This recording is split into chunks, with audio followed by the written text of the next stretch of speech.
Oil cooler தாங்க. இத பத்தி தான் நம்ம டீப்பா பார்க்க போறோம். இது என்னடா 2மே டிஃபரெண்டா இருக்கு அப்படின்னு நீங்க பார்க்க வேண்டாம். 2மே ஒரே வேலைய தான் செய்யும். இது வந்து நம்ம ரெனோ நிசான் இருக்கு இல்லையா? அதுல வரக்கூடிய K9K இன்ஜின்ல வர ஆயில் கூலர். இது நம்ம ஃபியட்டோட மல்டிஜெட் இன்ஜின்ல வர ஆயில் கூலருங்க. 2ம் பார்க்கறதுக்கு வேற வேற மாதிரி இருந்தாலும் 2மே ஒரே வேலைய தான் செய்யும். இதோட நேம வச்சே நம்ம சொல்லிரலாம். இதோட வேலை என்ன அப்படின்னா, ஆயில கூல் பண்ணது தாங்க இதோட வேலை. ஏன் இன்ஜின் ஆயில வந்து கூல் பண்ணணும் அப்படின்னு நம்ம சொல்றோம் அப்படின்னா, இப்போ நம்ம இங்க பார்த்தாலே தெரியும். இதுல ஒரு இன்ஜின் ஆயில் வச்சிருக்கிறோம்.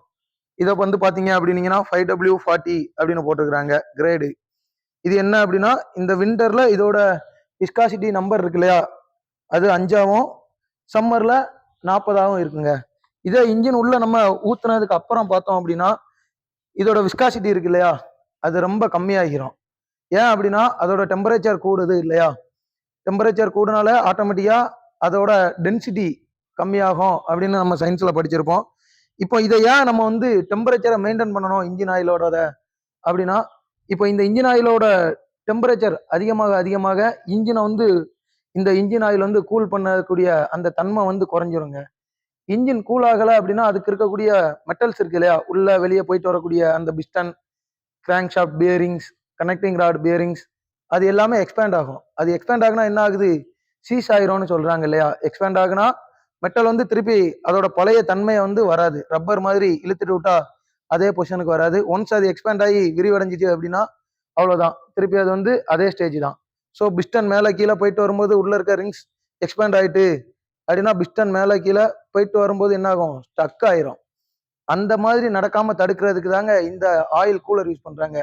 இது எப்படி வேலை செய்யும் அப்படின்னு நீங்க பாத்தீங்க அப்படின்னீங்கன்னா, இந்த ஹோல் இருக்குது இல்லையா? சென்டர்ல இந்த ஹோல் வழியே ஒரு பக்கம் வரக்கூடிய ஆயில் வந்து இந்த ஃபின்ஸ் இருக்குது இல்லையா? இது உள்ள பாத்தீங்க அப்படின்னீங்கன்னா பிளேட் பிளேட்டா இருக்கும். இந்த பிளேட் பிளேட்டா இருக்கும்போது இந்த பக்கமா போக ஆரம்பிச்சிருங்க. சேம் டைம் இந்த பக்கமா வருது இல்லையா? கூலண்ட், இன்ஜின் ஆயில கூல் பண்ணக்கூடிய கூலண்ட், அது இந்த பக்கமா வந்துட்டு இந்த பக்கமா வெளியே வருங்க. வெளியே வர்றதுனால என்ன ஆகும்? இது அந்த ஒரு லேயர்ல ஆயில் போனா அதுக்கு மேல உள்ள லேயர்லயும் கீழே உள்ள லேயர்ல என்ன ஆகும்? கூலண்ட் போகும். ஸோ இந்த இன்ஜின் ஆயிலோட ஹீட்டை ஃபுல்லா அந்த கூலண்ட் வாங்கிக்கிடுது. ஹீட் எக்ஸ்சேஞ்சர் அப்படின்னு சொல்லுவோம் இல்லையா? அதுதான் இதுங்க. ஹீட் எக்ஸ்சேஞ்சர் பண்ற வேலை தான் ஹீட்டை வந்து எக்ஸ்சேஞ்ச் பண்றது.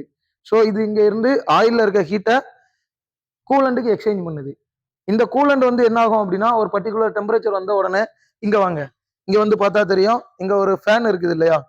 ரேடியேட்டருக்கு பின்னாடி இருக்கிற ஃபேன். இந்த என் கையில சுத்தினாலே தெரியும் சுத்துறது. இந்த ஃபேன் சுத்தி ஒரு பர்டிகுலர் டெம்பரேச்சர், அதாவது பிலோ 100 டிகிரி செல்சியஸ்க்கு உள்ளேயே மெயின்டைன் பண்ணிக்கிட்டு இருக்குங்க. இப்போ இந்த ஆயில் எங்க இருந்து வரும் அப்படின்னா, இதுக்கு இங்க வாங்க. இதுதாங்க அந்த பிளாக்ல இங்க தான் மவுண்ட் ஆகும். கூலர் வந்து அந்த ஹோல் இருக்குதுல்ல அதுல. சேம் டைம் இங்க 2 ஹோல் இருக்குது இல்லையா? அந்த 2 ஹோல்ல தாங்க கூலண்ட் வெளியே வரும். வெளியே வந்து இந்த ஆயில் கூலருக்கு உள்ள அதுல இருந்து வர்றது தாங்க இது வழியே உள்ள போகும். இதனால என்ன யூஸ்? டெக்னிக்கலா நம்ம சொல்லுவாம ரெகுலரா சொல்ற மாதிரி, இந்த இன்ஜின் ஆயில் ஹீட் ஆகும்போது அதோட டைனமிக் விஸ்காசிட்டியா இருந்தாலும் சரி, கைனமெட்டிக் விஸ்காசிட்டி, அது போக டென்சிட்டி, இது எல்லாமே வந்து குறைஞ்சிருங்க. டென்சிட்டி குறைஞ்சா என்ன ஆகும்? டென்சிட்டி குறைஞ்சா ஆயில் வந்து பாயில் ஆகி வேப்பர் ஆக ஆரம்பிச்சிடும். ஆயில் வேப்பர் ஆகுறதுனால தான் பாயில் ஆகி உங்களுக்கு இன்ஜின் ஆயில் லெவலும் கம்மியாகுது. அதை வந்து தடுக்கிறதுக்காக தான் இந்த இன்ஜின் ஆயிலை வந்து கூல் பண்றதுக்கு இந்த சாதனம் கொடுத்துருக்காங்க. ஆயில் லெவல் வந்து பாயில் ஆகுனா என்ன ஆகும்?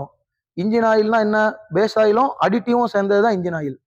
இந்த பேஸ் ஆயில் இருக்கு இல்லையா? அது பாயில் ஆக ஆரம்பிச்ச உடனே தண்ணி எப்படி நீராவி ஆகுது, அத மாதிரி பாயில் ஆகி வேப்பர் ஆயிருங்க. இதை எங்க பார்க்கலாம் அப்படின்னா, இந்த இன்ஜின் ஆயில் நம்ம ஊத்துறோம் இல்லையா? இந்த கேப், இந்த கேப் அப்புறம் சின்ன சின்ன ஆயில் சீல் இருக்கக்கூடிய இடத்துலலாம் இன்ஜின் ஆயில் வெளியே வேப்பர் ஆகுனதுக்கான சிம்டம்ஸ் இந்த மாதிரி பார்த்தா தெரியுங்க. இந்த இடத்துல ஆயில் வந்து வேப்பர் ஆகி வெளியே போயிருக்கு அப்படின்றது இந்த இருக்குது இல்லையா? இதுல பாருங்க, இன்ஜின் ஆயில் வேப்பர் ஆகுனதுக்கான அந்த சிம்டம்ஸ் இருக்கும். இதை சுத்தி பார்த்தாலே தெரியும் இன்ஜின் ஆயில் வந்து வேப்பர் ஆகிருக்குது அப்படின்னு. அதை தடுக்கிறதுக்கு தான் இந்த இன்ஜின் ஆயில் கூலர் யூஸ் ஆகுது. ஓகே.